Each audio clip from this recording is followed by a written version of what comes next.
The Chiefs had a great weekend drafting when they didn't even have a first-round pick, but they got it done, and we have some takeaways that we have to gather from what happened in the 2021 draft for the Kansas City Chiefs.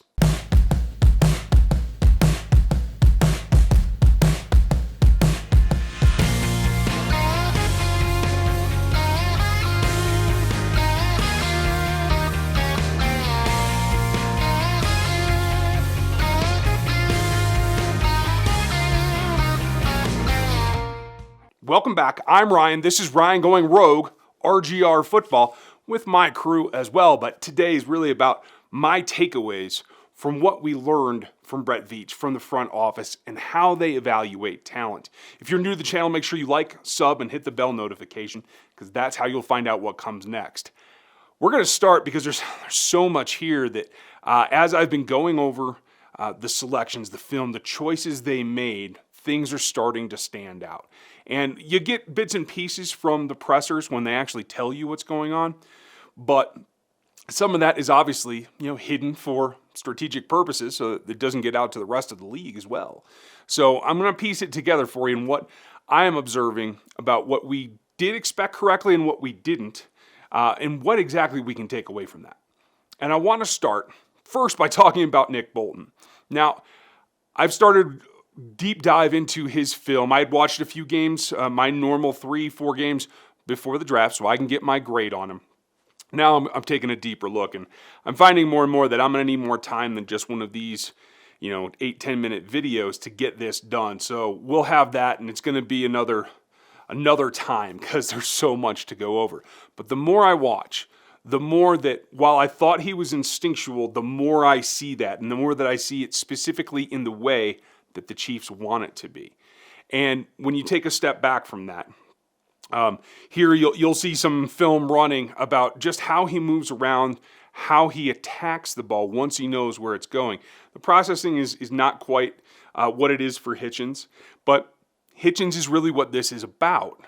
We talked about that pre-draft, and what we didn't really emphasize was that it's not just upgrading from an older player to a younger player, which this move is definitely about. Because of the age and the size of the contract for Hitchens, there's no way around that. But it's also about getting a player that has that instinct to drive and take on opportunities to make tackles. It's not about a guy that goes and demolishes guards and knocks them on their butt and just makes splash plays behind the line of scrimmage. That's not what they're looking for here. And I think the thing that we take away after it all is what the discrepancy is and how position-specific what they're looking for is. It's not a linebacker thing. It's a Mike thing versus a Will thing. And that's where I think we got off. I'm going to show you here the differences in the athletic matrix, because you're going to see Raz scores everywhere, especially this year, and Kent does a great job with Raz. The only drawback to Raz is it is a straight comparison of the testing results. It has to be more complex than that, and so that's why I use the matrix. That's why I built the matrix, to show you how even though a guy who's got a 10 Raz score, or has 100th percentile or 90th percentile or whatever the percentiles is, how they use it in combination is what really matters on the field. It's functionally what has to happen. And when you take a look and you see Nick Bolton here, clearly the all-around's good, the range is good, the change of direction is all right, but the thing that he's lacking here is the explosive bits, right? And so that shows up at times on film. It also shows up that he makes up for that by his instinctual plays, by recognizing where he has to go and hitting the gas pedal. When you look at Anthony Hitchens, it's nearly the same thing. Anthony just has better scores. Now, obviously, this is when Anthony was coming out of college, so he's not that player now, but you can see where his baseline was compared to Nick Bolton's. And the similarities are stark here. It is not any way different than just replacing a younger player with a very similar one. It's drastically different from what we see at the Will position. And even the Sam, depending on where you line up Willie Gay. Willie Gay was at the top of his athletic matrix class a season ago and is a lot more dynamic and explosive. That's for the chase part of it. It's not necessarily what they have to have for what they want in their Mike. And I think that allows you to have a discrepancy, and that's what we saw in this draft. They didn't go after the Jabril Coxes. They didn't go after Jeremiah Owusu-Koramoah because he doesn't fit exactly what they want. They want the more instinctual, the guy that plays between the tackles and that when he needs to go, can go. He doesn't have to be the super rangy guy like you see from those two players and a number of others as well. Baron Browning went later, another guy that tested really well and has a more all-around profile. So we're getting more and more specific about what Spags wants, and you've seen it before, Kawika Mitchell and some of the linebackers that Spags has had in the past. But it's definitely being applied to the current, and Brett Veach has bought into that wholeheartedly, ended up getting a player that they like instinctually to do what they want, more so than anything else. And for the first time really in the Brett Veach era, the athleticism kind of fell by the wayside, and it was not as important as it usually is. And maybe that's because of a lack of faith in the testing results or all kinds of things, but we'll get to that later. The other big takeaway for me, and this was something that Brett Veach did let out of the bag in his presser, is that we've talked about the fact that medicals play the biggest part in the pre-draft process, and the Chiefs always take that into account, and they're very, very aware of it, and they grade accordingly. What was really interesting is that Brett Veach talked about, in regards to Trey Smith, and how they feel they have a medical plan for him, and that Rick Burkle is going to be very involved, et cetera, and that allowed them to stick with their grade and put that together.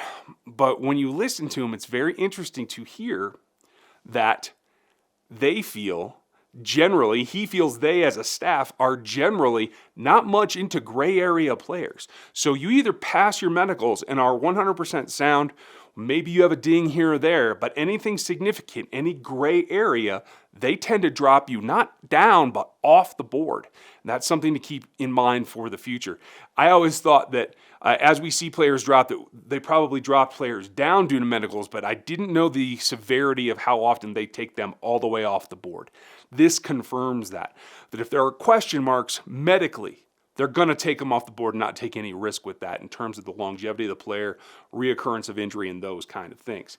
And I think that's smart. I think Trey reaps the benefits of that, and I think it is very specific to it's a medical condition, not an athletic condition. Like he doesn't have multiple ACLs. He doesn't have shoulder issues. Some of the linemen in this draft had some of those things, and so I'm guessing at this point, Landon Dickerson was off their board, and that makes perfect sense to me at this point. And we got to remember that for next year as well. The last thing that stands out is what they intend to do with Noah Gray. And it's key that they mention Travis Kelce and some of the things that he does in that same breath. Now, he doesn't have the arm length that Travis has. He's not quite as explosive. But I think the gaps in there, from lining up off scrimmage to the H-back to breaking out to maybe even doing a little fullback work, I don't think I'm going to see that, but we'll see what happens. I think that does tell you about the versatility that they're looking for and the fact that they feel that they can do some similar things with the way that he moves compared to Travis and not have to bring Travis inside, not have to line him up at the H. I think it allows Travis to do all Travis things all the time and not have to make that compromise where you put Travis Kelce. And I think that's probably the hidden takeaway that we're not getting this from the main media, is that I think Noah Gray frees Travis Kelce. So that's what we learned from the draft so far. I'm sure there'll be a couple other nuggets as I do more film work. Dan's got film for you on Creed coming. The Bolton review will be next week now. We still have a couple of really cool things coming up, including some appearances by some folks and some people you don't. So make sure that you're liked and subbed and the bell notification is on so you know when something new comes up. We'll have something for you tomorrow morning as well. We're going to keep on rolling. I hope you guys have a great one. Thanks for watching this. We'll catch you next time. Thanks for watching this video from the team at RGR Football. Click these videos to see more and subscribe to RGR.